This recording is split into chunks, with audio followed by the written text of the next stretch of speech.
Bien, bonsoir. Maintenant que nous sommes au complet, après avoir attendu impatiemment M. Marc Castel, donc nous allons pouvoir entamer cette table ronde autour du roman d'aventure Plaisir de lire. Alors j'allais dire que déjà, en général, c'est un plaisir de lire, et puis quand on a les auteurs que nous avons ici, c'est un plaisir encore plus grand. Alors je ne sais pas s'il est vraiment besoin de le présenter, mais donc à côté de moi, John Lang, donc auteur d'une part du donjon de la série du donjon de Nalbeu. J'ai mis tout en bloc. Bah, ça fait rien, nos avocats s'en occuperont. Donc 5 romans en plus des albums de bande dessinée. Et puis ce que l'on sait parfois un petit peu moins, c'est que vous avez écrit à côté un autre roman qui s'appelle Le Bouclier Obscur. Oui, ça fait peur. Et qui est très bien aussi. À côté de lui, Gabriel Katz, donc, que l'on avait découvert d'abord avec sa trilogie du Puits des Mémoires, dont je rappelle que le premier a été récompensé par le prix Imaginal 2013. Oui, c'était il y a longtemps, en 2013, donc j'ai des problèmes de mémoire, parce que c'est une histoire d'amnésie, mais oui, c'était un très très bon souvenir. Et ensuite, il y a eu La Maîtresse de guerre, qui se déroulait dans le même monde, Absolument. mais ailleurs.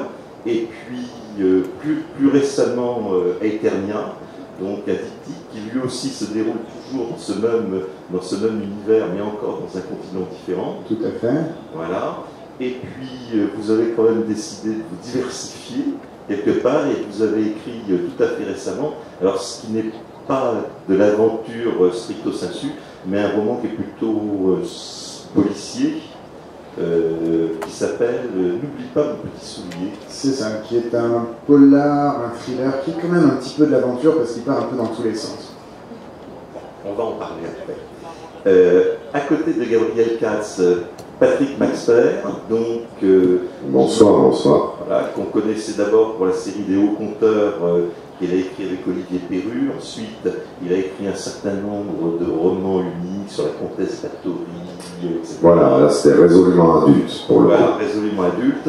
Mais il y avait de l'aventure dedans. Ah oui, et puis surtout, et puis plus récemment, donc, une trilogie qui s'appelle Les Héritiers de l'Aube. C'est ça. Alors là, il y a beaucoup d'aventures à travers le temps et l'espace. C'est ça, c'est une série basée sur le voyage temporel qui bouge beaucoup d'aventures. Et votre tout dernier roman, qui est Victor London, L'Ordre des Coruscants, un tome 1 dont on espère ensuite qu'il y aura un tome 2, mais on va en parler un peu plus tard. Et je termine avec Jean-Luc Marcastel, dont le nombre d'ouvrages, et encore on n'a fait qu'une sélection sur la table, est assez important, mais on a pris ceux qui étaient vraiment le plus aventure et les plus récents. Alors je cite un petit peu dans le désordre, hein. Mais, voilà, il y a la trilogie du Simulacre, il y a la trilogie des Enfants d'Erebus, il y a le diptyque de Prairie, et puis le tout dernier qui est le premier tome d'une nouvelle série qui s'intitule Télucidar. Référence à Edgar Allan. Voilà. Donc, alors, ma première question, c'est, au vu de ce que vous avez, est-ce que d'abord vous vous définiriez comme des auteurs de romans d'aventure? Ouais, moi je le fais même pas exprès, en plus parce que je raconte du jeu de rôle, et par définition, on n'a même pas besoin de faire exprès en jeu de rôle de partir à l'aventure, puisque ça nous tombe sur le coin de la gueule à peu près toutes les 5 minutes. Voilà, donc effectivement, moi je me laisse porter un peu par le système, on va dire, d'autant plus qu'en plus je tire mes événements de bouquins au dé aussi, de temps en temps, ce qui induit une espèce de trucs un peu bizarroïdes qui se passent de temps en temps, puisque je ne fais pas ça à toutes les lignes, parce que sinon on s'en sortirait pas, il me faudrait de l'aspirine. Mais ouais, j'aime bien de temps en temps, et je reçois les résultats, et je fais ah oui, alors là c'est l'aventure, il va falloir que j'écrive ça. Voilà, et puis du coup je continue comme ça jusqu'à la fin. D'ailleurs, précédemment, tu sais, c'était Anna Paris qui avait écrit une série qui s'appelait Tanger. Mais en fait, la fin, ça finissait par un cataclysme. De toute façon, ils allaient tous mourir, mais il y avait 2 armées qui s'affrontaient avant, ils ne savaient pas laquelle allait gagner, il avait fait jouer la bataille par ses amis qui étaient figurinistes, avec je ne sais pas combien de figurines sur une table, pour savoir lequel des 2 camps allait gagner la guerre, avant qu'ils savent tous. Ouais, c'est l'idée, c'est sympa. C'est marrant. Voilà, le premier tome du Puits des Mémoires, en fait, est tiré d'un jeu de rôle, je dis parce qu'on est entre nous, personne ne doit le savoir, mais c'est un peu vrai. Donc il y a un petit peu de recoupement quand même, c'est effectivement de l'aventure. Ça reste du roman, c'est plus travaillé qu'une campagne de jeu de rôle, mais... alors je ne tire pas au dé, je ne tire pas du tout mes événements au dé, non. Mais en revanche, pour être très très franc, je ne sais pas très bien ce qui se passe en général dans les tomes suivants. C'est-à-dire que j'ai mon début, j'ai ma fin, j'ai le principe du squelette de poisson, c'est-à-dire il y a la tête du poisson, la queue du poisson, les arêtes au milieu. Et sinon, je remplis au fur et à mesure. Donc l'aventure, elle est aussi pour l'auteur. C'est-à-dire que tout d'un coup, il y a un personnage qui me plaît, je commence à le développer. Tout d'un coup, il y a une situation qui me plaît, elle part tout à fait dans une direction que je n'avais pas prévue. Donc oui, il y a une double aventure, autant pour le lecteur qui rentre dedans que pour l'auteur. Et oui, pour répondre à la question, bah oui, bien sûr, ouais, je pense que c'est pareil pour mes petits camarades. Je me considère avant tout effectivement comme un auteur écrivant sur l'aventure. C'est ce qui me constitue depuis toujours. Quand j'étais gamin, j'en lisais, et quand je suis passé de l'autre côté, tout naturellement, j'ai commencé à en écrire. C'est ça qui m'éclate. Pour reprendre une phrase, pour m'approprier une phrase frappée au sceau du bon sens de Gab, on est fait pour raconter des histoires, effectivement.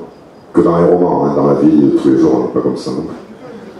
Non. Alors après, on peut se demander, effectivement, si nous n'étions pas écrivains, est-ce qu'on serait complètement mytho? Peut-être. Je ne sais pas. Moi, pareil, j'ai commencé à... Quand j'étais gosse, j'ai commencé à lire beaucoup, énormément. Et ça m'embêtait beaucoup parce que j'étais jamais dans les bouquins que je lisais, j'étais jamais le héros. Et comme en fait je connaissais aucun auteur qui voulait se pencher sur mon cas, je me suis dit je vais le faire moi-même. Donc j'ai commencé à prendre un stylo, à prendre des feuilles, à écrire des histoires dans lesquelles je me mettais en scène. J'ai écrit mes aventures à moi, les aventures que je voulais, avec les personnages que je voulais. Alors à l'époque, je ne me gênais pas pour plier en plus les livres que j'avais lus, j'utilisais des héros et tout ça, il m'arrivait des aventures avec eux. Et puis j'ai continué comme ça, donc j'ai continué à raconter des aventures, puis moi c'est pareil, ça me fait rêver. Quelque part, on se met dans la peau de nos personnages, et c'est nous qui vivons les aventures. À travers eux, finalement, les aventures qu'on aura envie de vivre. Et est-ce qu'à l'époque où tu as commencé, parce qu'on doit avoir commencé à la même époque, je pense qu'on avait un petit peu de mal à s'intégrer en tant que lecteur d'aventure. Ouais. Je ne sais pas si c'est le cas pour vous, mais moi, c'est un peu bizarre de la classe. Sur les 6 profs de français dont je me souviens, il n'y en a qu'un seul qui m'a dit que c'était bien de lire de l'aventure. Les autres, ils m'ont dissuadé. Moi, il y en avait 2, et j'étais tombé dans Lovecraft en plus, avec des trucs à tentacules, alors je faisais du Lovecraft, et les profs, ils faisaient de la rétention, tu sais. Ça leur plaisait pas du tout. J'ai essayé de faire comme toi, de raconter mes aventures en fait quand j'étais gamin, et c'était excessivement chiant, donc j'ai fini par raconter les aventures de quelqu'un d'autre. Ah non, moi j'aimais bien, tu sais, quand il y avait quelqu'un qui m'emmerdait dans la cour de récréation, le soir, quand j'écrivais mon bouquin, tu vois, mon histoire, qui c'est qui tombait dans un puits dégueulasse, qui se faisait bouffer de manière immonde par un monstre abominable, c'était celui qui m'avait enquiquiné l'après-midi. Alors je prenais tout mon temps, hein, ça pouvait se développer sur des pages, ce genre de rigolade. Ça, le lendemain, tu pouvais lui dire « Ah, t'as retrouvé tes bras, là !» Le lendemain, je le croisais dans la cour, moi j'avais la banane jusque-là, lui il comprenait pas pourquoi, ça avait fait de mal à personne, tout le monde était content.